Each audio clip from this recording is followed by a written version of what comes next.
Hi, it's Kerry from Mindful Moves, and today we look at assessing as a tool in teaching. So let's just start with the definition of assessing and see if this is something that you agree with. So when you assess a person, thing, or situation, you consider them in order to make a judgment about them. So that comes from the Collins Dictionary. And then if we look at the synonyms of judge, we see determine, estimate, fix, analyze, evaluate, rate, value, check out, compute, gauge, weigh up, appraise, size up, eye up, and of course in a sentence, which is quite a nice sentence, the test to assess aptitude rather than academic achievement. So that comes from the Free Dictionary by Fullix. The problem is, as we read this, we see that word judgment standing out. And as we look at all the synonyms of judgment, we come to understand that this idea of assessing can definitely be seen as a judging. And judging in itself is not a great term. And as we judge these people, we judge them in order to decide for ourselves, do we consider them or a thing as good or bad? So ultimately, those are the two poles. Do we decide straight away something is good or bad? And in the class, are we deciding or putting a kid in a box as being clever or stupid? So as we consider the words assessing and judging, it is absolutely vital to consider this quote by Albert Einstein. Everybody is a genius. But if you judge a fish by its ability to climb a tree, it will live its whole life believing that it is stupid. And sadly, in our work, we're seeing more and more and more of this in an inclusive schooling system that continues to be completely exclusive. And I say that because schooling at this point only caters for the academic, left-brained learner, and caters particularly for children who have visual and auditory learning styles as opposed to kinesthetic and tactile. And so I have many children who end up sitting in front of me in my space, and they are labeled with many, many, many labels. Sadly, it doesn't matter what label you want to give them, the message that they get given is that they are unloved, unworthy, unacceptable, not good enough, that they are stupid, and that they might as well give up. And this is problematic, as I say, in a schooling system that requires every single child with different learning styles and different intelligences to go through it while they are not being catered for within the classroom. And so let's take a look at these. We have verbal intelligence. Now, our right-brained child will tend to be not the kid who does necessarily well at spelling and punctuation and language, but very well at creative writing, story writing, essay writing. We've got bodily, and these tend to be our kinesthetic children who need to move and do and experience. They often end up being the firefighter, the actor, the TV presenter. The musical, the visual and spatial, so these are our artists often, or our architects. So yes, there's some mathematical, the spatial coming in there, but again, our artistic children not always being catered for in the classroom. Mathematical, always catered for. Interpersonal, being about the relationships, being really good at understanding relationships and emotion, a more of a right-brained learning style again coming in there. Intrapersonal, also very right-brained, very intuitive, very much in touch with one's own feelings and how one works, and then being able to take that and translate that to other people, so becoming psychologists, life coaches, etc. Naturalistic, the child who wants to be outside learning, with stuff under their nails, picking up, and this type of intelligence very much again linked with our kinesthetic learner who needs to be hands-on experiencing and doing stuff. And our extensionalist child who asks the bigger questions, who asks the why nots, and in strict memos is penalized when they don't give the answer that the teacher deems the correct answer. And so yes, we've got to be very careful when we set our learning programs out, when we decide how it is that we are assessing, when we choose the goal as to what we want the kid to achieve through doing a assessment and a project, we've got to then be very intelligent ourselves, very mature and very mindful in how it is we expect these children to arrive at that goal, and whether that goal is even worthwhile to start with.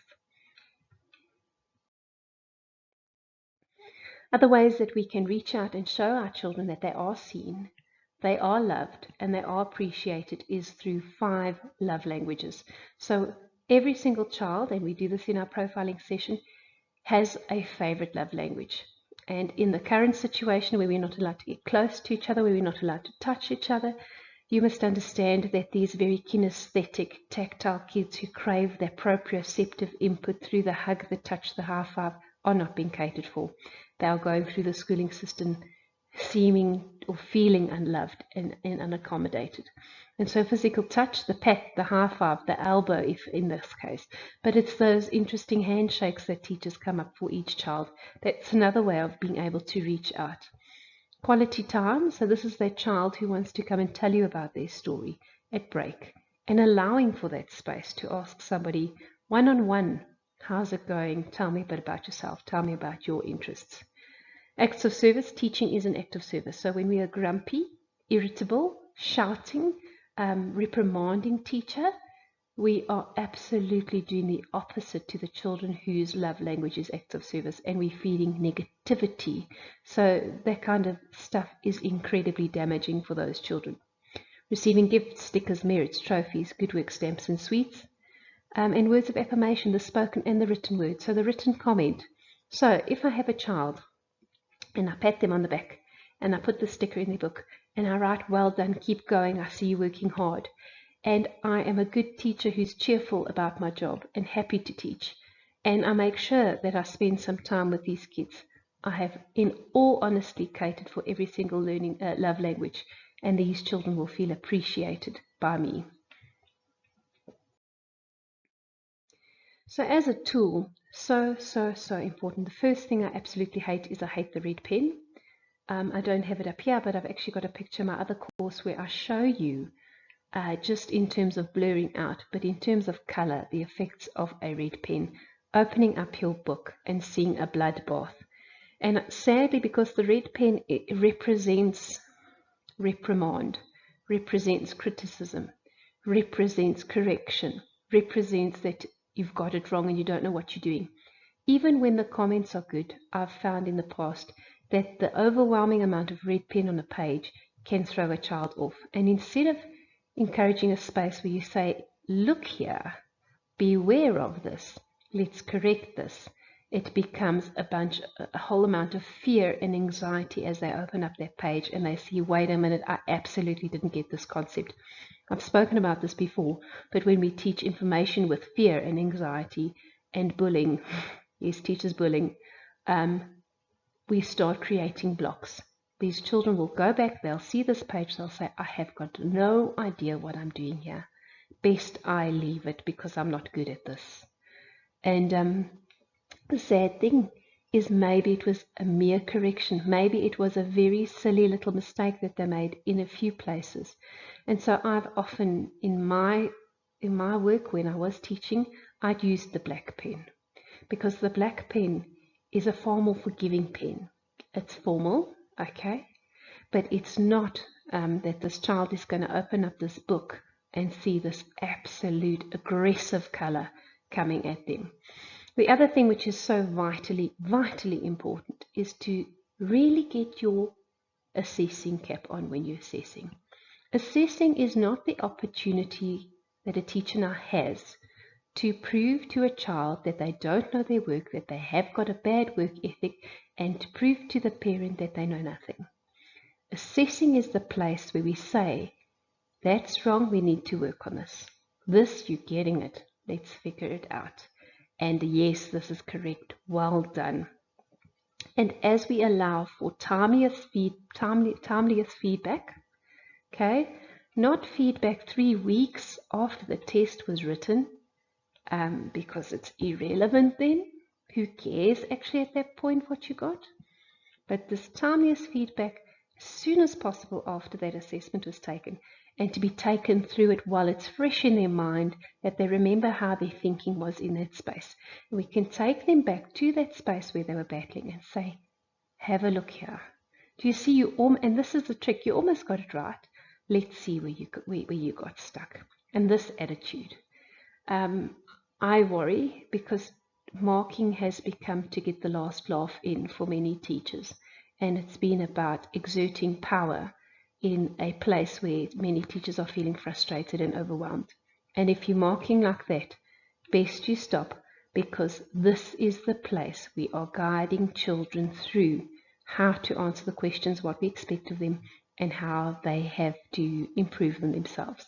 So corrections are vital behavior and academic modification. It's a vital academic and behavioral modification technique. It is not merely a have to.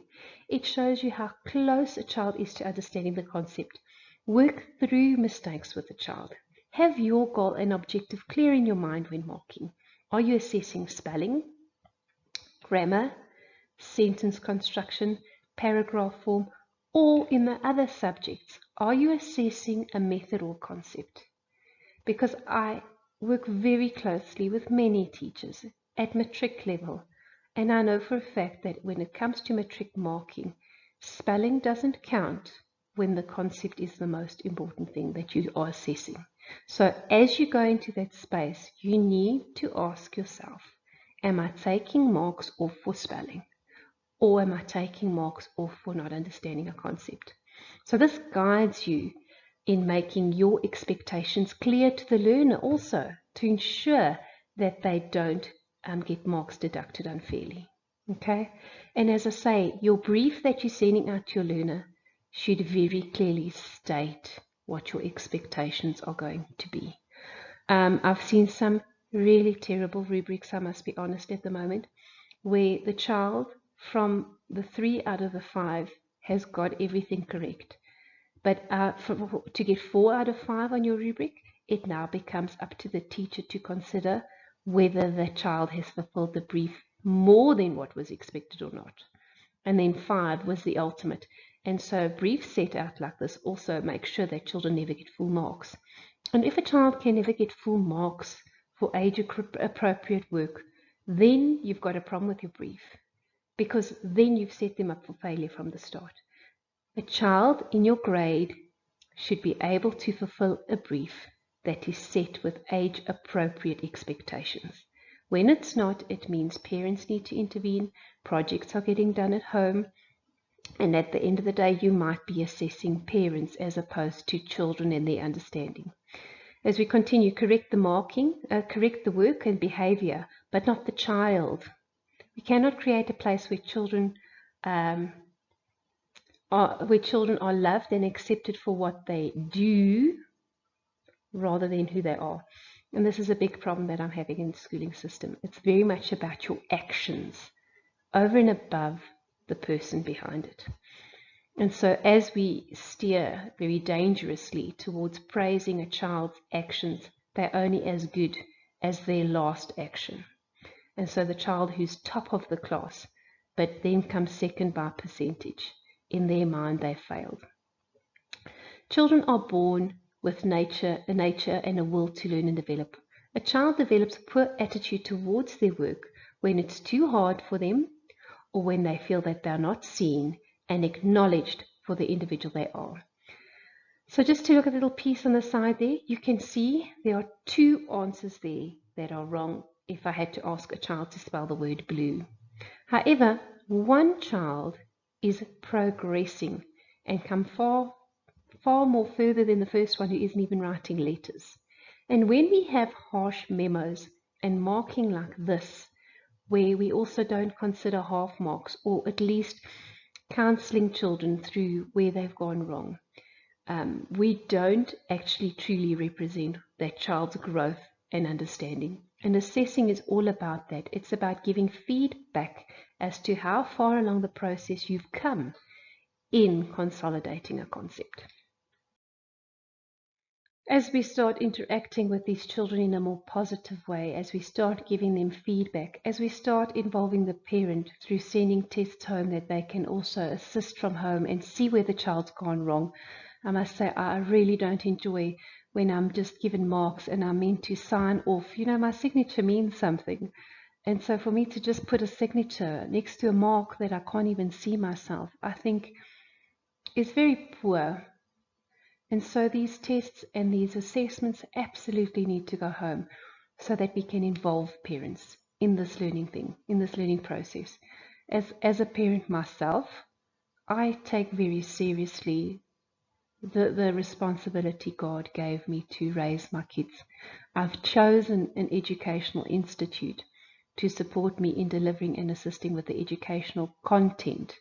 But the raising of my children and the supporting and the strategies I choose to implement is my decision at the end of the day. And I really don't enjoy when, as I say, through I really don't enjoy lack of transparency. This hiding behind sending home marks on an index page to be signed off.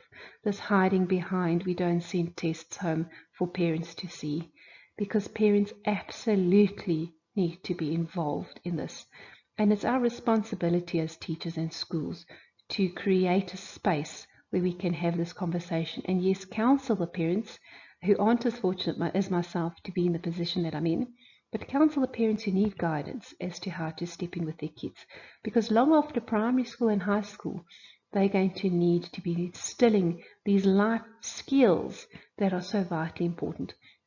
And so this brings me to this section here where we as schools and parents need to start rewarding, as I say, the right stuff. It's not only academic excellence that equals success in life.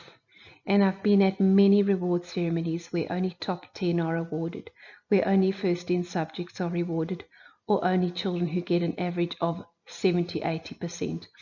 I had the privilege of working at an excellent school, and at this school they had a very different way of awarding children and appreciating them and allowing them to be seen for the people they were. And so what they would ask each of the teachers was to choose a book prize, and that would go for academic achievement. And then the second book prize would go for the most improved or hardest worker. But then they had another 8 certificates that were given to the teacher with nothing on. And it was for the teacher to decide who had stood out through what. I actually just was really privileged to see their list this last year, to see who they were actually awarding. I taught lots of them, so it's always such a blessing to see them succeed. But what struck me even on a deeper level was what they were praising these children for. And so they were not praising the outcome, the product of the achievement. They were praising the child's character. And so we had congeniality, kindness, diligence, best speeches, trustworthiness, perseverance, loyalty, creativity, friendliness, and yes, even drama. And I just applaud the school. Absolutely well done, because as I say, there's going to be a time in my life I'm going to hit a bump. And if I'm only as good as my last achievement, well, then I'm a failure. But if I've had perseverance nurtured and developed in me, I'm going to pick myself up, I'm going to dust myself off, and I'm going to continue, because life skills have been developed. So much for us to learn and keep in mind and continue. Being a teacher, being a parent is an incredibly important job, and we need to take it seriously. As I've said before, we have immense power being a teacher, but power to do good or power to cause irreversible damage.